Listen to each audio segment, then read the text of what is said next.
you. Thanks for tuning into the Waiting List podcast. I'm Long Long. I'm Daniel. And I'm Jacqueline. And we are three watch friends with a healthy obsession for watches. So sit back and relax with us while we chat with collectors, industry giants, and share some good vibes.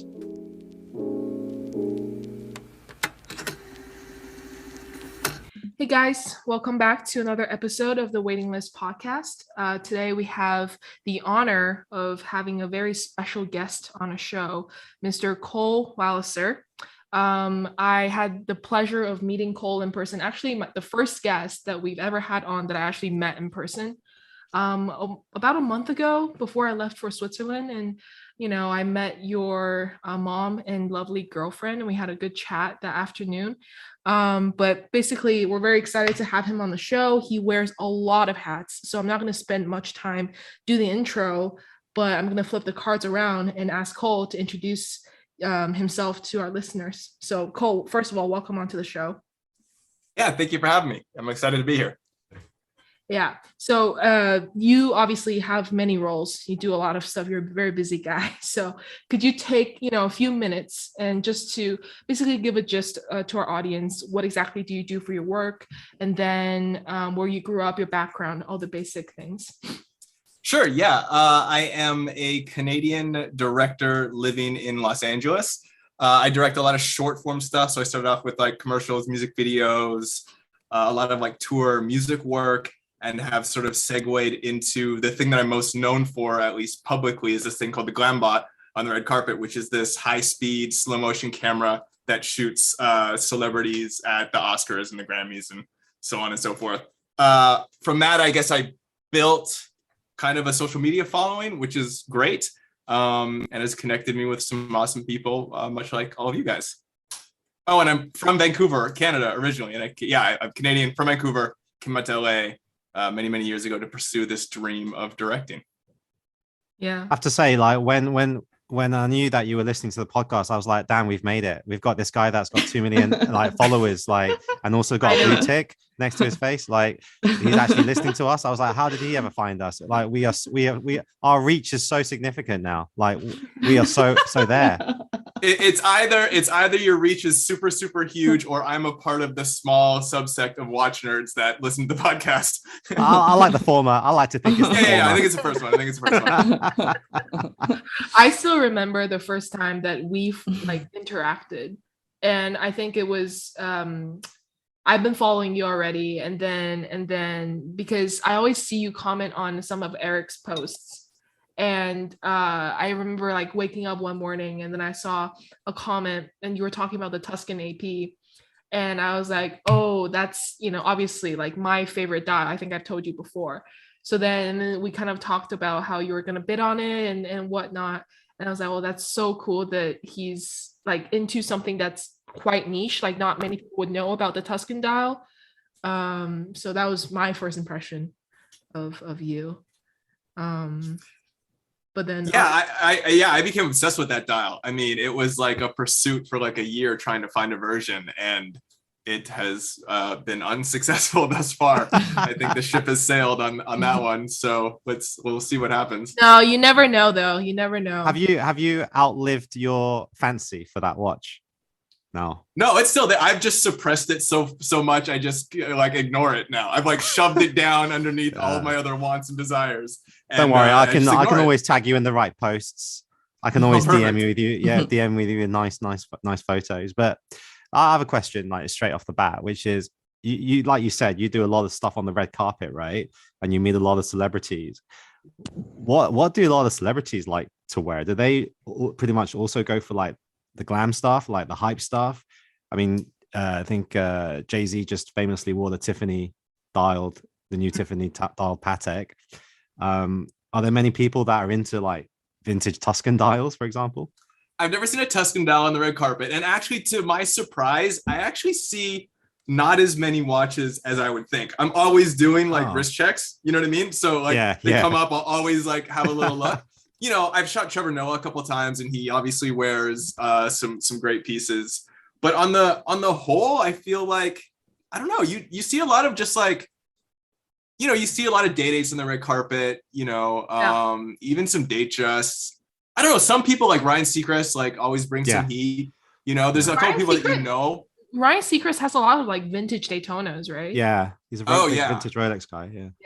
Yeah. I remember early. This must have been like 2016 or 2017. I'm still learning about all references and whatnot. I saw that he had like a vintage Daytona, and I knew it was either like a 6262 or a 6263, but I couldn't remember what the difference was. And so I just put it on. I was like, oh, like, great Daytona. It's a 6263. And he's like, he looked at his wrist. He's like, yeah, it is. And I was like, yeah. He's like, good eye. I was like, thanks, man. But I totally just guessed. So yeah, I think in that shot in the photos, right? I swear he's tailored his shirt so it's shorter on that side, so the watch is more visible. So it is. I would not be surprised. No, I'm serious. You think I'm joking? Have a look at the photo. The way it's been tailored, it's looked like he hasn't cut it out of his shirt. That's not what I mean. Like some other people, like he's actually made space for it. How do you know he's not listening and like you're throwing this at him?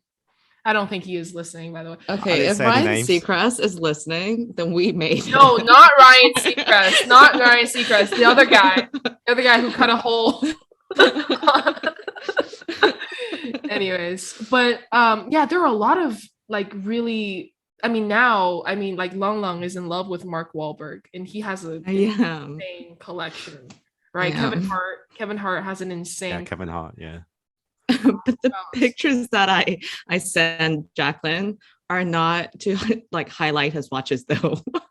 Yeah, you just send like pictures of him looking handsome. Yeah, it's like him like walking on the beach and stuff.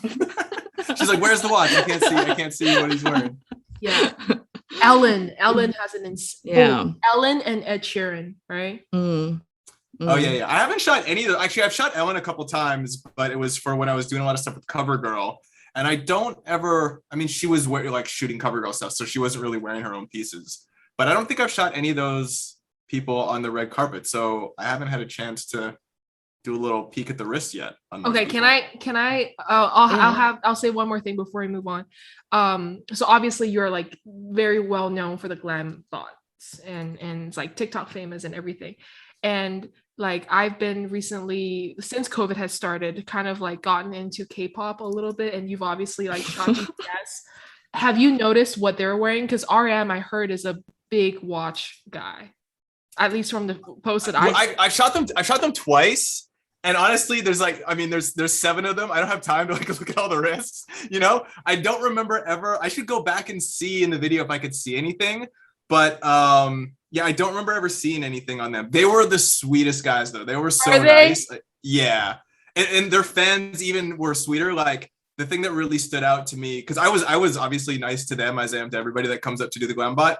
But, you know, I shook everybody's hand. I welcomed them. And then all of their fans were like thanking me for being nice to them. I was like, oh, everybody's just so sweet in this whole camp. I mean, they can get crazy for sure. But they were all very, very nice to me. And the guys were nice to me as well, too. So it was a good experience with them for sure.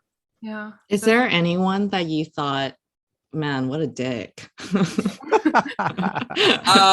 Yes, but I'm not going to say who.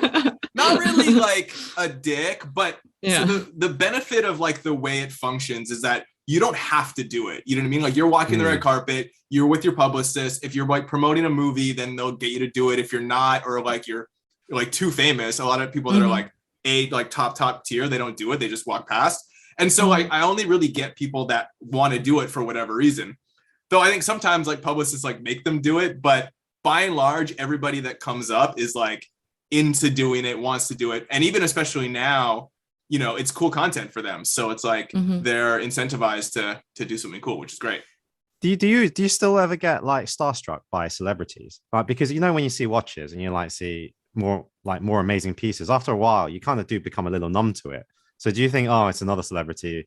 Like, is there any celebrity, for example, that you actually really want to meet but you haven't? Oh, there's a couple. I mean, like Rihanna and Beyonce, I think would both do amazing Glambots, and I haven't shot either of them. Yeah, join the club. Yeah, I'll put my hand up for that. Yeah. I agree. Not really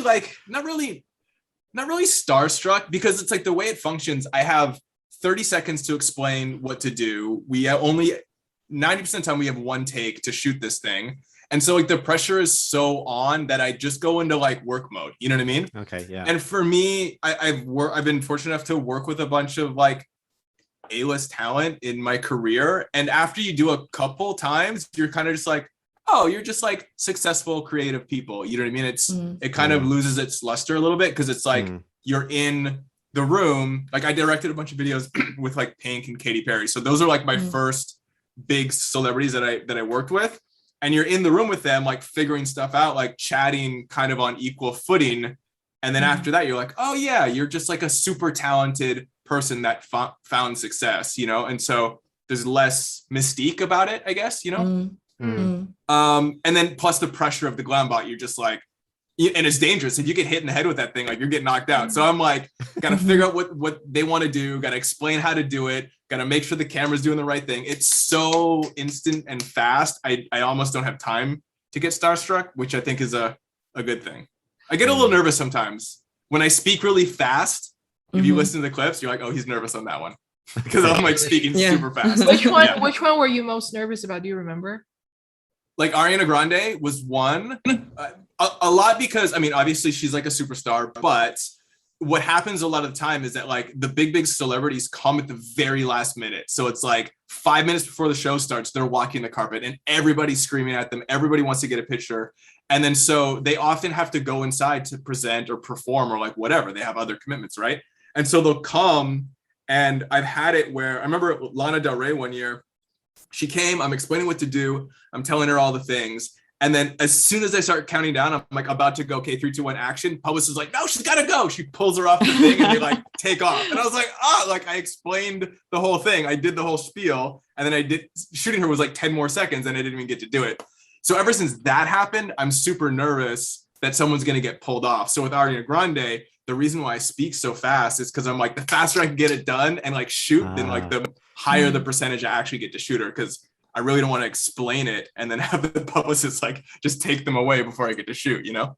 Right. Yeah. But it's always interesting to listen to like that initial conversation, you know, when they approach you and then when you welcome them. And then I think it's like very impressive to watch you almost like first explain everything and then you kind of go off to work the cameras and then like, and then you see the slow-mo, right? How did that idea come about first? The whole concept of the Glambot actually came from executives at E. So it's like an E booth for the E's live from the red carpet show. And I actually don't know where it came from. The technology that we use is used in what's called tabletop commercials, which is like when you see like a taco break in half, all slow motion, the camera like whips around it and it's like a super sexy Taco Bell commercial. Like that's what the equipment is used for. So someone along the way was like, oh, we should shoot beautiful people with this thing. They did a couple tests with like the crew and then they needed a director to direct it. And I had done beauty stuff with like CoverGirl. I'd worked with like, you know, A-level talent like Katy Perry and Pink and Cher and stuff. And then they needed someone that knew movement and choreography. And I actually have a background like in dance and choreography. So I had worked with one of the producers 8 years prior to them hiring me, and he just remembered me and we kind of kept in touch. And so they just like, they hired me and it kind of turned into my thing. I have a question that's a bit random, but I always feel like celebrities and people who are, I guess, like exceptional in what they do, like it can be an author or a chef or whoever, right? I just feel like they're built differently the moment the camera turns on. So if you had a camera now and put it in front of like Dan, me, and Jack, it's like we can just smile, but we don't have the ability to just like switch it on and have that X factor. So with celebrities, do you see it? Like, is there something so special that it's just different? Yes and no. I will say, like, I totally understand and agree with what you're saying and describing, but I think that it's partially learned. Like you learn how to turn it on, you know what I mean? So that isn't to say that like when they started acting or performing or whatever, they like had that knack right away and it came really easy, but it's definitely a skill. Cause I see it. They're like being normal people, like hanging out, talking. And I'm like, hey, ready, 3, 2, 1, action. And like, it gets turned on in an instant. You know what I mean? Like, I think it's just practice. Like they know what to do. They know how to look. They know how to stand in front of the camera. I think some people it can come very naturally. Some people you can work on it, but I definitely think it's like largely a learned skill that they're in control of. It's not some innate performer, maybe some of them, but I think you can learn it. Is it like a boost of energy almost? Is it like stars in their eyes or what is it? It's like, I don't know. That's a hard thing to say. And that's a hard thing. It's the je ne sais quoi about talent. I don't know. It's like it just to equate it to watches. Like sometimes you just pick up a piece and you're like, oh, this just has this special thing, and it's the same thing that everybody else has held, but like for some reason to you, it like just like sings to you or whatever. And I think that they just have that ability to project that somehow. I think it's because it's different for everybody. You know what I mean? It's not like. And it's not just energy, because some people are super like subtle and reserved, but they still totally shine. And some people are super like loud and crazy and boisterous, and that's how they shine. So it's not about like what they do. It's the je ne sais quoi. I don't know. But I mean, like, surely like Long, you've been doing quite a few photo shoots, and you're on like #legend yesterday doing a live stream. Like, do you have now more appreciation of like what angle you look best at, and even how to do your makeup, and like, are you still clueless? Not idea. Like just before we started, they're like, which side do you want to sit on? And I was like, there's a side. And then Fed was like, I'm on the left side, you're on the right side. I was like, okay. But do you find like if you looked at like early photo shoots that you did compared to now, have they gotten better, do you think? Like, No. No? They've just gone downhill. Oh, okay. Like, God, I need to go to LA and like do whatever magic pick potion some skills thing. up. Yeah, be like, make me look like Kylie Jenner. The end. but Cole, I just want to take it back a little bit, because some people might not know everything we're talking about, especially with the Glambot thing. Yeah, how did you even get into videography? Is it something that you did when you were a kid, and or was it something you studied at university? Oh yeah, so I mean, I first picked up a camera through skateboarding. So I used to skate as a kid. I used to actually be sponsored. I had my first sponsorship for like snowboarding when I was 13. And then I was sponsored like basically throughout my teen years for skateboarding. I used to compete and stuff. And so we obviously used to film videos to like get sponsorships and like make little video parts or whatever. And I found that more often than not, people would like hand me the camera. They'd be like, oh, Cole, you know how to get cool footage. You know how to shoot cool stuff. Here, you shoot it, right? And I was always into it. I was always into figuring out like, oh, if I move from left to right, what does it do? If I go from up to down, if I push in, like how is what I'm doing affecting the footage and the image that you're seeing and how you feel about it, So I was always really fascinated by that. And then I ended up going to the University of British Columbia. I have a degree in psychology. And during my time there, I bought a good camera, I bought a good computer, and I literally started just spending all my time shooting little videos and learning how to edit, doing tiny little jobs for like $100 an hour, not $100 an hour, $100 a job. So like shooting and editing, that's the whole like weeks, $100 a week. Just to like learn and progress. And so by the time I graduated college, university, I was like, actually, no, it was before. It was like my third year of university. I kind of made the decision. I was like, oh, this can be a career. This can be a thing that I can pursue and perhaps excel at. But it was my third year. I was kind of like, well, I should at least just finish. Then I'll have a degree I can fall back on if I need to. Plus, I like wasn't really ready to like, I was just good enough to know I wanted to keep doing it. I wasn't good enough to like go off and have a career. So I was like, let me keep building my skills, finishing college. And then so I finished. And then at the time, there wasn't really social media. So I was like, oh, I got to move to LA. That was a trajectory. Mm. Okay. I gotta and then ask. I came out here and just danced and shot stuff. And I used to DJ as well. I've done many, many things and just figured out how to make it work. Yeah. Did you never want to be an actor? Sorry, because when you were talking, I was just like, you could be an acter. Well, what's interesting is that I've been doing the past 2 years, I've been doing so much more on camera stuff and I love it. So, like I used to dance and I would perform. And so there's this aspect of my personality that like loves being on stage performing, and then since I stopped dancing, I don't get that kind of performing rush, but because of my social and because of like this Glambot content where I'm essentially like hosting a celebrity in some kind of photo experience thing, people have reached out to me for like on camera roles. And so, this past year I hosted and judged a TV show on Hulu. So it's called Exposure and it's like a competition show for photographers, which was like an honor for me to be a part of a show that celebrates a craft that I've like pursued or like dedicated my whole life to, so it was like a really cool honor to be a part of. And then I've done a bunch of other, like I starred in a bunch of commercials that I also directed for Kinder Bueno. So it's like using the same Glambot technology. I'm like biting these chocolate bars and doing all these jumps in midair and like doing all this crazy stuff. So like doing a lot of on-camera stuff. But I love it. It's like, it's a lot of fun, and it's a cool experience to get back to performing. Yeah. So a lot of people were in your position, right? Probably they took a camera, they started shooting, they're really into the hobby. You know, they kind of do it even in watches, right? You got hobbyists that take their photography very seriously. But they don't necessarily all get to where you have. So where did those breaks come, do you think? Or how did they come by?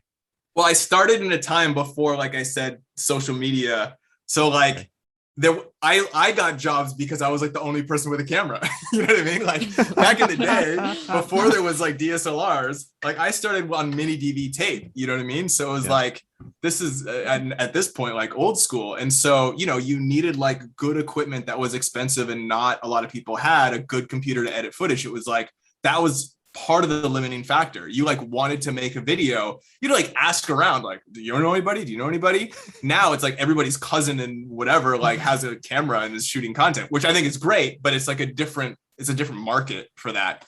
I think I'm selling myself short a little bit. Like, yes, I worked hard and developed the best skills that I could, but the marketplace for videographers and film people was a lot smaller, though also a lot less content was being made. So like maybe it kind of all evened out.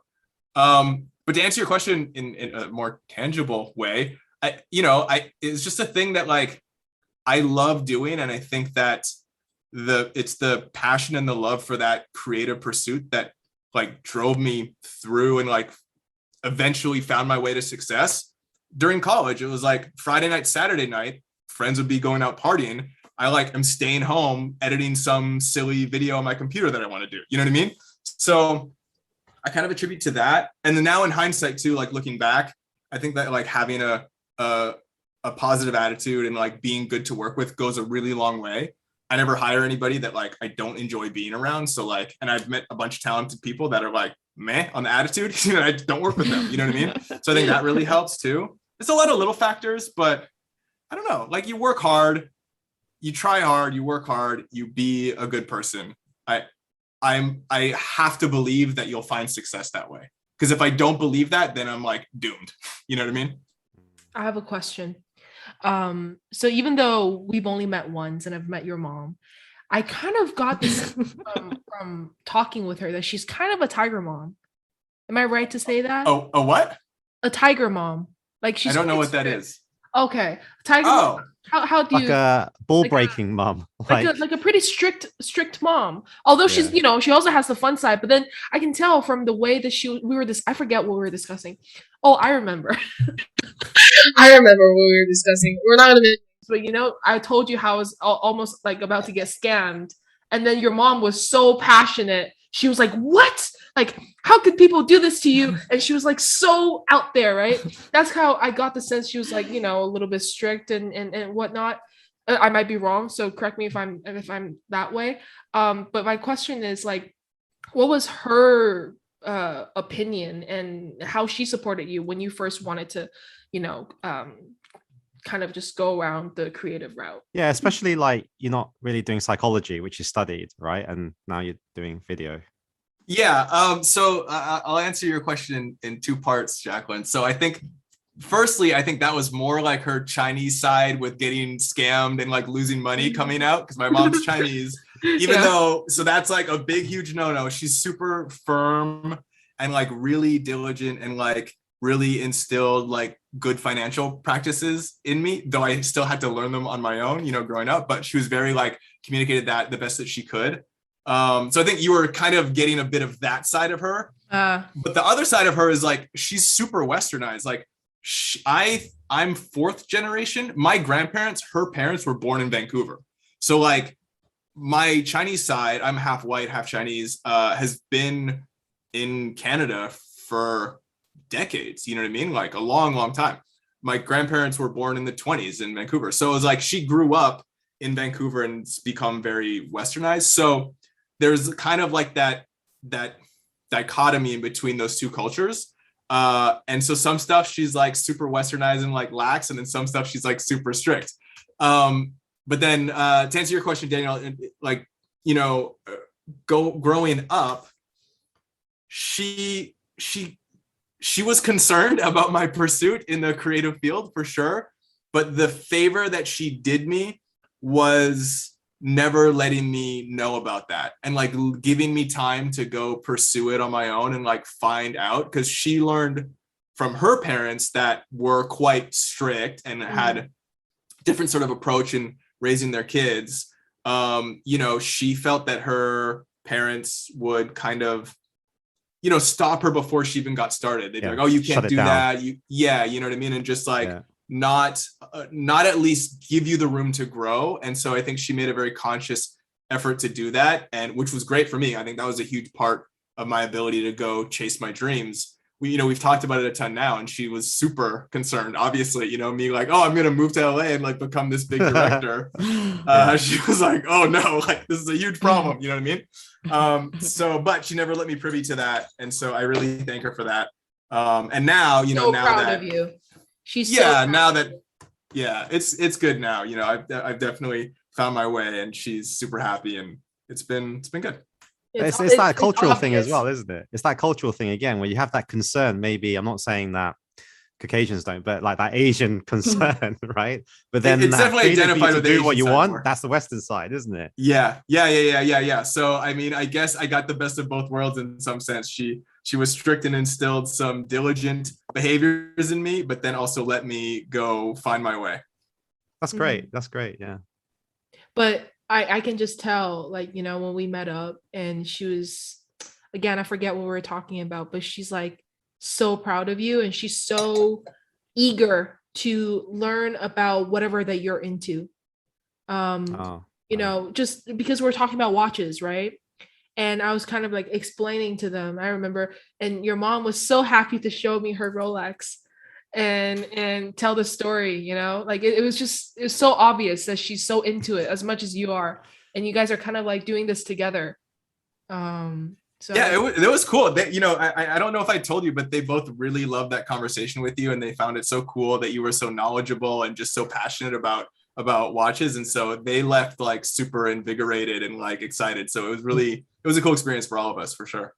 well, That's what you find, isn't it? When you have like people that are passionate about something, and they're the one that are explaining it to you, you just can't not be infused by that energy, right? Like even a little bit, you'll go home and have a look. Whether it'll stay or not is down to your own interest in that particular field, but certainly it's enough to light the fire initially.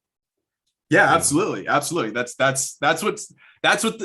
what's cool about having passions. It's like it's infectious, you know what I mean? I think that you take that kind of energy into your hobby, into your work, into your career, and like those passions will fuel you in the best way and become infectious, you know? Yeah. So as a creative, Cole, like now the Glambot was your thing, and you know, like, but constantly you're probably thinking of like ideas popping in and out your head all the time. But then you've got something that is really working really well for you, you know, from a business point of view. Do you ever think, oh, do you know what? Like, it's getting a bit boring now, but it's working. I need to develop something else and quickly find something to jump onto that could be the next big thing, and just to keep you going. Yeah, I mean, I'm very aware of how finicky, especially the entertainment industry, can be. So as soon as I started posting like the behind the scenes of the Glambot, like, so the part where I'm explaining to talent what to do, and then we show the end product. As soon as I started to take off online, I immediately was like, oh, I need to reposition. like as I noticed that they were having some success, and like not even got to the level of success that they are. But as soon as I noticed that was going to be a thing, I'm like, oh, I need to reposition, and I need to like showcase other aspects of my career, my personality, who I am, because I knew this was the start of something, but I also knew it was going to end. And like, it hasn't ended yet, but I know at some point, like the Glambots are going to end, and I'm not going to do that. So I can't focus too much on that. And if I'm in this creative field and doing this career for like the rest of my life, I need to figure out what's next now, not when that thing ends and go, all right, like what's next? Like I need to be starting things now So by the time Glambot ends, they're going, you know what I mean? And that's a part of the reason why I'm excited about doing on-camera stuff. Like that's a brand new thing for me, you know, and like really fun, enjoyable, and sustainable, like as you get older, you know, so that's a really cool thing. And then I'm also just trying to work on other aspects of my career as a director, jumping to like long form, doing narrative, and like a feature has always been a big goal. So there's next steps, you know, that I'm working on for sure. I think you're being very humble. I think to those who are listening as well, and I didn't know this, I just recently realized that you also started your coffee company, and you are like doing a lot of, and you're doing a lot of content on YouTube.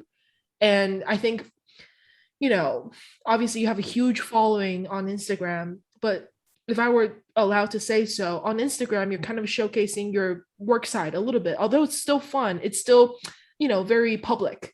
But then on YouTube, you are doing all this DIY stuff, and you're going out camping, and you're doing all this like long video vlog format. And it's just, I mean, I get inspired looking at that. I was talking to Dan earlier just before the call. I was like, dude, like we're going to have such a great conversation, because just looking at the stuff that you're doing, it makes me want to get out there. Like you're doing dirt bike rides and like shooting on drones. Like how cool is that? Right? So, I mean, going back to Dan's question, and you have a lot of opportunities to do that, and you know, with your influence and everything, you're taking advantage of it, but then also you're doing what you actually truly enjoy and are passionate about. And I think it's incredible. I think so. Yeah. Oh, well, thank you. Thank you for saying that. That's so kind of you. I think that, you know, for me, having found my success on social the past like 2.5 years, many people came before me, like rose and fell, you know what I mean? And I've tried to learn from them and like their lessons. And so people talk so much about being burnt out or like sustaining some kind of thing that's like unsustainable. And so I always try to think about what I'm doing online, whether it's like truly authentic to me, whether it's like I love doing it or not. And if I love doing it and it also makes for good content, then that's a thing that I will do. If I have an idea that makes for good content, but I don't love doing it, I will refrain to my best ability to not do it. Because if I get into that trap, then it's like I'll have to sustain it and I'll burn out, and it'll be like not a path that I want to go down. You know what I mean? So I try to just do the things that I love doing. And even on, you know, on YouTube, I do some like branded content deals. Like I did a thing with Logitech for their keyboard. And like, yeah, I could have just like gone, hey, this is like a Logitech keyboard, and like shown the features. But I was like, well, what do I want to do? I was like, well, I want to work while I'm on the road. Let me take this thing camping. Let me actually go camping and like go bike riding, do photo shoots out in the woods, and like showcase this product as I go on like a fun adventure. I was like, that I'm into, like, I'll go do that. And so that was the plan for the content. So we went on a fun camping trip and shot a thing, and like just trying to mesh all of these things that I love doing together in a way that is both good for the career and like good business wise and fun. That's the dream. Yeah, for sure. Long. Yeah, I had a question. It's not a question, actually. It's a request, and it's so annoying that you can say no if you want to. Okay, shut up. But okay. So, because he said he did the ad for Kinder Bueno. So I just kind of want to see, like, can you just show me like a few seconds, like what you're doing in the ad? Yeah, I can describe it for those who aren't privy to watching. So we basically did, I'll explain it a little bit. We did like 7 short ads. It's hard to explain that, like, all are centered around the technology of the Glambot. So a bunch of them, like 3 or 4 of them, are sort of me basically like what's called a bite and smile. It's like you take a bite and you smile of the product, but in like a fun way using the technology. So there's this one where we're showcasing how you can eat them differently. So it's like I dip it in a thing of coffee, I take a bite, and the camera like does this cool 360 spin in slow-mo and then reveals another version of me sprinkling Kinder Bueno on ice cream, and then I'm like eating ice cream.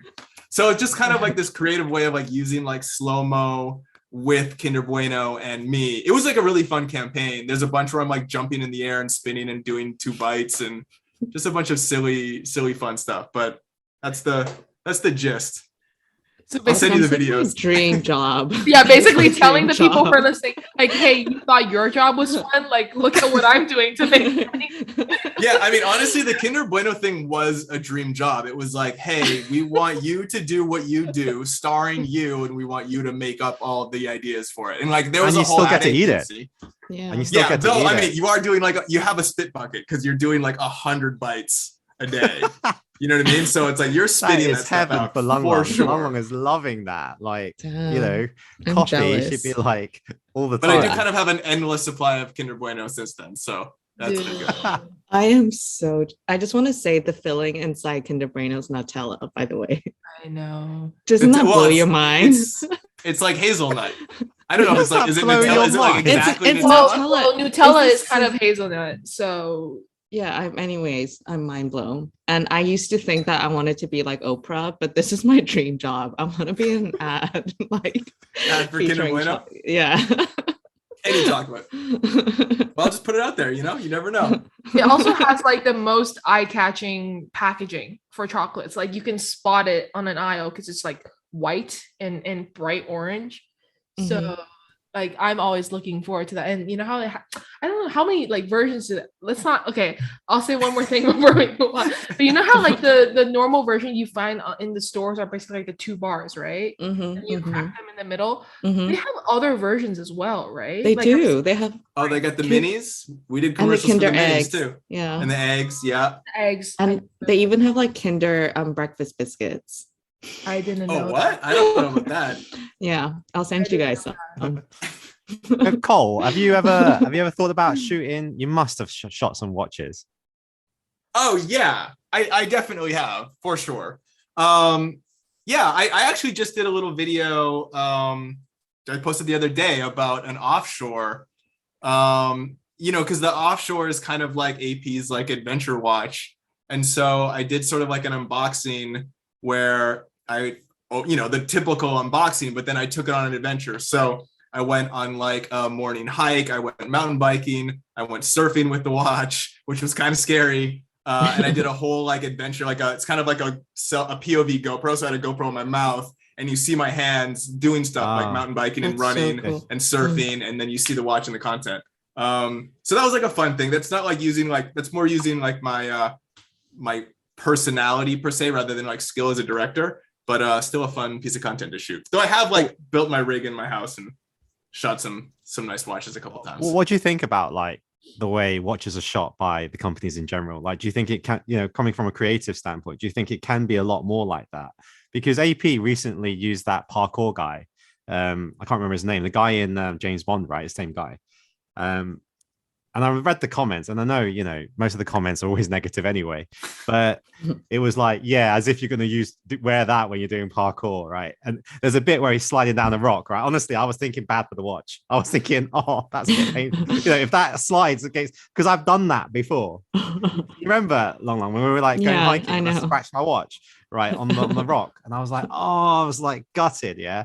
Like, there's just, again, you know, rose gold or gold, you're just not really going to do that. So it's not that realistic, you know? Yeah, I mean, you know, it's advertising at the end of the day, you know what I mean? And it's like, I think that's sort of like a version of advertising that I guess was dissonant to people, but all advertising is a version of that, where you're selling an idea, an image, you're associating something cool with a product to get people to buy it, you know what I mean? So I think it's you know, the internet is the ripe location for people to have negative talk about those approaches, sort of pointing out the obvious. But like, I don't know, you could reply to every single one of those comments by going, yeah, but you still want the watch. So like, what does it matter? You know what I mean? Like, you might complain about the ad, but like, you still want it. So but you know, I don't know. I've thought a little bit about like marketing for watches and what companies could do, and it's really sort of curious because the kind of hobby industry as a whole is growing so much. Like I don't know who you market to anymore. You know what I mean? Like, it used to be 5 years ago, there was like probably a pretty clear understanding for like who you're marketing for, the ideas and the traditions that you're selling. But now it's like I have my mom's friends like texting me about buying Rolexes and Omegas, and I'm like, "Oh, this is new." You know what I mean? Like I never fathomed this, and so it's like it's growing exponentially, and so I don't know. I kind of think that the watch companies, certain ones don't need to do much, but it's just growing so much that like I don't know what the proper approach is there, Yeah, well, I think a lot of watch companies, they like to really focus on the watch, don't they? Like there's not much else because it's such a small thing, yeah. So they focus on the watch. But just as you were saying that, I was thinking, James Bond, the Omega. To be honest, in the movie, you don't really see much of it. Yeah, like you only see enough to make the linkage Omega and Bond. Yeah, but it's the whole Bond thing that actually gets you because you want to be James Bond, right? Like how he looks, like his suits and how he moves, and obviously the girls.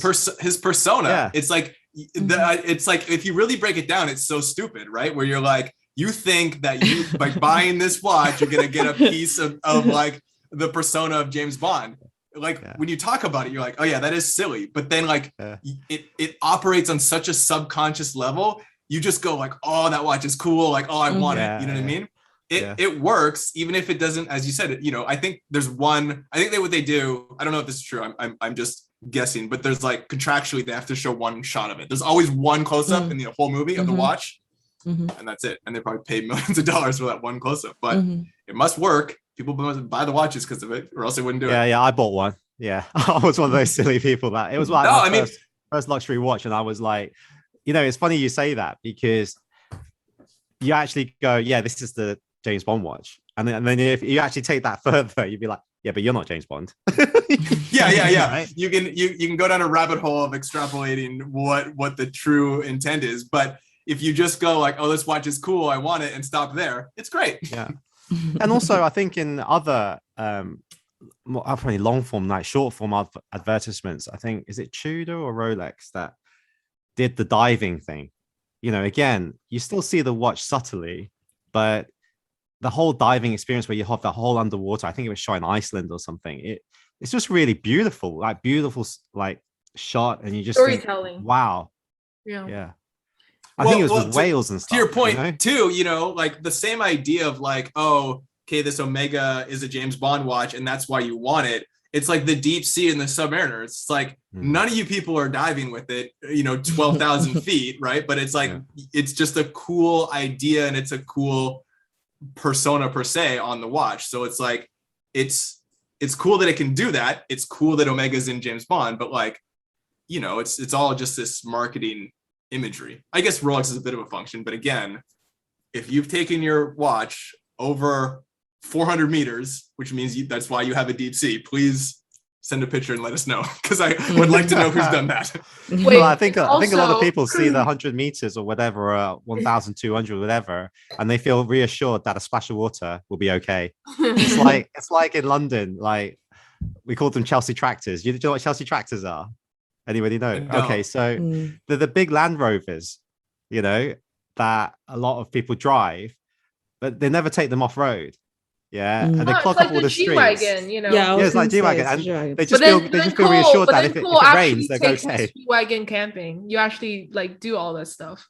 Yeah, I do have a G-Wagon that I do take off-roading and camping, so I use it. There's the anomaly. There's the But yeah, I absolutely agree. Which again, I think it's so cool. Like you built a bed in your car. Like yeah. I am all about function for sure. I built a bed inside my truck. I have now I have a fridge and solar power on it, so I can kind of go off-roading continuously in it. So that's it's a fun. See my adventure mobile. Yeah. Are we actually recording this right now in his truck? You just don't know. Like, I'm on the road right now.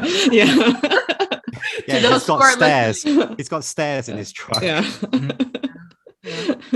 Okay. Anyways, let's move on to the reversal round, and then Cole, do you have any questions for us?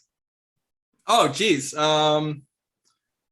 Let's see. Well, could be anything. Yeah.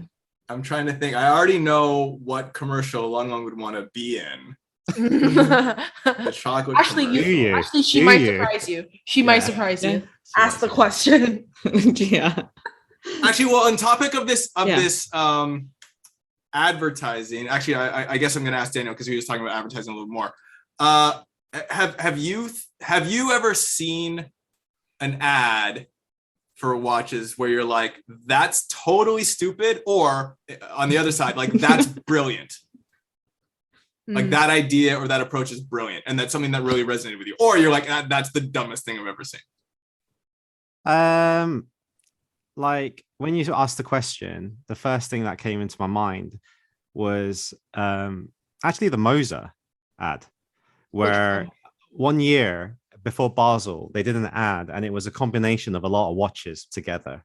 And there was like grass on it. It was like, it had like a Panerai case, but then it had the GMT bezel colors on it.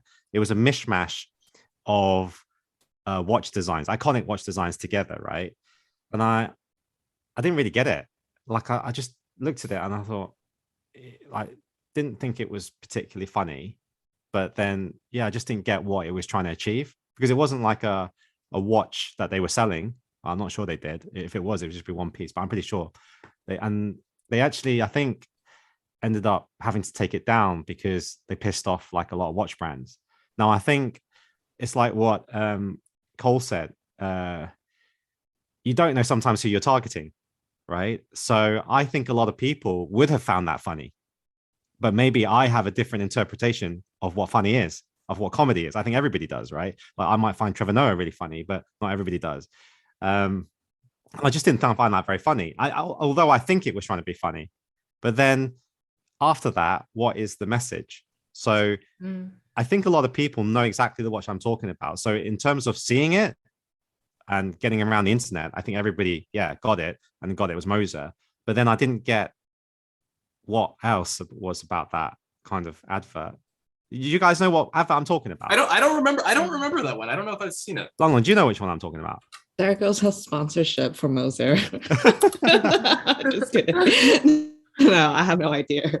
Yeah, I'll find it. And it was done just before Basel World, like not last year. I think it was a year or 2 years before the penultimate one, and it was just a weird mishmash, and I didn't really know what it was communicating. Wait, so you're saying like there's a bunch of watches on the grass? No, it's one watch. It's one watch. I see it right now. It has a bunch of grass and like pedals and weird stuff. It's one watch made up of a lot of watches, like iconic things about. But the watch isn't made by Moser. No, does it have the Moser brand on it? Like, oh, maybe this is some other weird ad that's like trees and shrubs. Yeah, that's 2019. Yeah, right. It's like a watch with like grass coming out of it. So that's not what you're talking about though, Daniel. Is it? No, there was grass coming out of it. It was? This doesn't look like it has any other watch brands. It literally looks like. Does it have a Pepsi? Does it have some Pepsi colors on it? No, it's just tons of grass coming out of it. No. Oh, I see this. Yeah, this HMC. It's It's the Moser Panerai. It's the Panerai Crown Guard, kind of like a royal case, Pepsi colors, Nautilus dial, Panerai numbers, tourbillon, integrated bracelet, Hublot bolts. Yeah. Yes, I see it. Well, I'll say this: you did remember it. There's something to be said about that. So I did remember it because I think if you said like your question was like, what's the silly? So you're definitely going to remember something silly, or that's something but I don't really. Is that what you were trying to communicate? I'm not even sure what they were trying to communicate. Well, I mean, there isn't, in marketing, it's like, being weird and memorable is kind of valuable. You know what I mean? Like, I don't know if you guys remember those Got Milk ads that were in Canada and the States. Just super weird and awkward and had nothing to do with milk or the dairy industry at all. But they just became this like iconic thing, and like we still remember and talk about them all the time. And they were just weird. They had nothing to do with drinking milk, being healthy, whatever. So there's an argument for that. Though I guess with this in particular, it's sort of like you could have a negative connotation. It's not so much weird. It just seems like tactless. You're like taking all these other brands and like making a thing, which just seems tactless. Where the other ad that I found, which is like literally like a shrub on your wrist is just kind of weird and maybe more memorable because it's weird. Yeah. Isn't lacking. I guess it has tact, but this other Pepsi Franken thing is maybe seen as tactless. As well, like when it came out, right? Moser, I mean, I probably like loads of Moser fans are screaming down on this podcast right now, but Moser wasn't like what Moser is today. Yeah. So now with the eraser and stuff they do, I get now that there is that humorous side to that brand where they don't take themselves too seriously. But back then, it wasn't like that, like it was like, well, what's this? So maybe that was the first kind of instance where they were putting their foot down, making a statement and saying, this is what we are doing. And so I didn't get that message initially. It was only after consistency did I, appreciate. I mean, when I'd said it, I was like, is it supposed to be funny? Because when I think of Moser now, I do think of a brand that doesn't take themselves too seriously, right? And they do mess around with things and they do try things. So yeah. Yeah. Copy that. All right. Long, what other commercial other than chocolate would you be happy to be the star of? For her. No, apart from Asian Provocateur. Yeah. No, I would do something embarrassing that made me uncomfortable. Like one of those, like, those, it was on Shark Tank. You sit on the cubicle and then to poop, you have this little stool that you like put out of the cubicle that helps you poop. Oh, I know what that's called. What is that called? I know the commercials. Yeah. But I would squatty potty? Is that what that is? Oh, yes! Something like that. Yes. So I'll do something random like that. Yeah. Okay. All right, just put it all out there. Yeah, Cole, make that happen, please. That shit will too. go viral, at least in the watch community, anyway. Yeah, definitely. There'll be a sector of people definitely clicking on that ad. Jacqueline, well, we were just talking a little bit prior to this. I want to know, what are you gonna do when it's minus 17 degrees Celsius in Vancouver? Because that is unheard of, and you're about to go into. I mean, it's mild compared to the rest of Canada, but you're probably definitely not prepared for that, huh? Well, do you know where I was born? I don't, actually. Okay. I was born in a city in the northern region of China called Harbin, and we get down to -40. Oh, yeah. Well. So growing up, I used to wear like 6 or 7 layers of clothing before I leave for school. And then, no, I'm not kidding. I'm not kidding. And then, it's literally like that. I can't really walk. I can't spread my legs, And then the first thing that you do when you get to school is you undress. You basically, like, before the class starts, all the kids, it's a big classroom, about 60 kids. You just see little toddlers like undressing themselves for 10 minutes straight before sitting down and then starting the class. So I haven't experienced that kind of weather in a long time, though. Like, every time I go back, but then I usually go back in the summer. But I'm thinking in -17-degree weather, like, I would love to go snowboarding, but like also with the COVID thing, I'm just scared. So I'll probably just stay home with Luca. That's a boring answer, but I know. I'll probably take some take some photos in the snow when it snows, like with watches and stuff. Yeah. Yeah, that would be cool. Yeah, I'll try when it does. But yeah. Lydia Winters has taken some really good ones, like in the snow with the she went to Iceland. Oh, is it Iceland? Yeah, she's taking some really good shots there. Yeah. I mean, I would love to go back to Iceland, but Jack, actually, in Harbin, right? You guys do that thing where you swim in that really cold water as well, right? There's people that do that. Have you ever done that? Like, no. Yeah, that's unbelievable. Why would you do that? Oh, I've been doing cold showers healthy. every morning. I am all about the cold water exposure. Okay, does it improve? -40. Well, not when -40. It's -40 out. The water is actually warmer. Do you know that? Yeah, warmer than the air. Yeah, warmer than air. So it's like you would want to stay in the water as opposed to if you were naked. But then obviously, what does the cold shower thing do?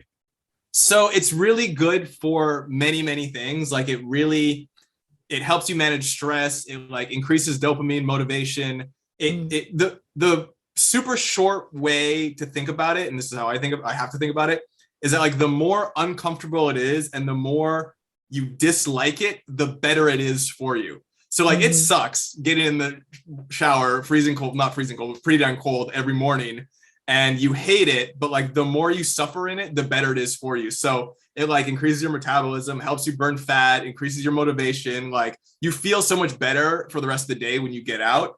It sucks, but like it's great. I love it. Every morning. Does it still suck? You do? That's the first thing you do? Yeah, when you get out? And then how long do you stay in there for? Yeah. Like a minute and a half, 2 minutes, kind of. It like depends a little bit. Or you just stand there? Like, do you watch? Oh, you just stand there. I just like rotate. I don't. So if I'm like, rotate. I work at home, because I work from home mostly, I'll usually just in the morning just rinse, and then just to like get cold, and then get out and get dressed and come down and start working. But if I have to be somewhere, I'll actually like shower. It just takes longer. You know what I mean? So you're like scrubbing yourself and you're like in the freezing water. Hey, I do it too, by the way. Like, I think it's amazing. It's brilliant. So I do a normal shower, like warm water. And the last 1 minute, I blast like super cold water. Yeah. I highly recommend it. It's so good for you. For like mental reasons, physiological reasons. Like, it's really, really good for you. Mm-hmm. Worth a try. It sucks, and know that it sucks, but then you do it. And the benefit though is when you get out, you're warm, which is great. Because like normally you have a shower and you get out, you're freezing because you're all wet. You're like, oh, this is horrible, and you like try to dry off real fast. But when you take a cold shower, you turn it off, and like you're suddenly warm, and you can just walk around and like you're wet, but you're not cold. That's the good part. Try it, guys. I'll give that a go. I'll think about putting that on my New Year's resolution list. You got to do it for like a week though. You can't just be like, oh, I'm gonna try one. You got to commit. Be like, this is gonna suck. I'll do it for a week and then assess. If I commit, I generally do stick to it. I just got to make sure it's like lower the barrier of entry. You know, I mean, it's pretty low. Start from already having showers. It's pretty low. Yeah. Okay. Well, let's jump on to the reverse, the quick fire round. Are we ready? Mm. Okay. Favorite downtime activity to do to relax? Oh, surfing. Yeah. I get rejuvenated if I get out in the ocean and in the water, for sure. When's the last time? So it's downtime, and then there has to be waves. That's the other problem with it. Yeah. When's the last time you surfed? Saturday. What day is it today? Thursday. Oh, wow. It's been kind of raining. Just right out here, right in Santa Monica. Oh, wow. Mm-hmm. Wow. Okay. Growing up in Vancouver, do you have any like guilty pleasure spots to go to? Oh, poutine for sure. Mm. Poutine. I have many memorable nights getting poutine at 2:30 in the morning after going out with my friends. It is a fantastic treat, and you have to go to Canada to get it. I've had it many times in the States. I've never had it in any other countries, but the States is not the same. They use whack cheese. Gravy's not good. Got to go to Canada to get poutine. Do you have a hidden gem spot? Like which place? Fritz on Davy. Yeah. Not gonna be or hidden anymore. Yeah. It's not gonna be hidden anymore now. No, I mean it's that. No, you go very there, well known. It's super busy. Yeah, the good places are definitely known. There's only a couple, at least in Vancouver. I'm sure there's some on the East Coast. Yeah. Secret tip to having great hair like you do. This is pointing to Dan. Secret tip to having great hair. It takes a lot of work. I'm not even kidding. It's like, I mean, so you shiny. wash it. I gotta blow dry it. I gotta put product in it. It takes a lot of work. It gets tangled nonstop. It's a huge pain in the ass, but I think it's worth it. Gives me my identity. It just it looks really shiny and soft. Yeah. I just washed it. I washed it for this podcast actually. Okay. Yeah, because we have video on this podcast. Yeah. It's just for you guys, really. Okay, next question goes hand in hand with my previous one. Would you ever consider cutting it? I mean, I'll definitely cut it at some point. Like, I'm not gonna have long hair forever. I don't know when that'll be, especially now, as I mentioned, like I'm doing a lot more on-camera stuff. Like it's definitely a part of my identity as an on-camera person. Yeah. So I think it would be detrimental career-wise to cut it right now, but it'll be nice when I cut it. But who knows? Maybe not. Maybe I'll be like some old dude surfing with like long ass hair. That's cool. I have to say, beach life. Yeah. I have to say though, like if you were to say, like if someone were to approach you with a role and then you're really passionate about the character or whatever, and it requires you to cut it, would you consider it?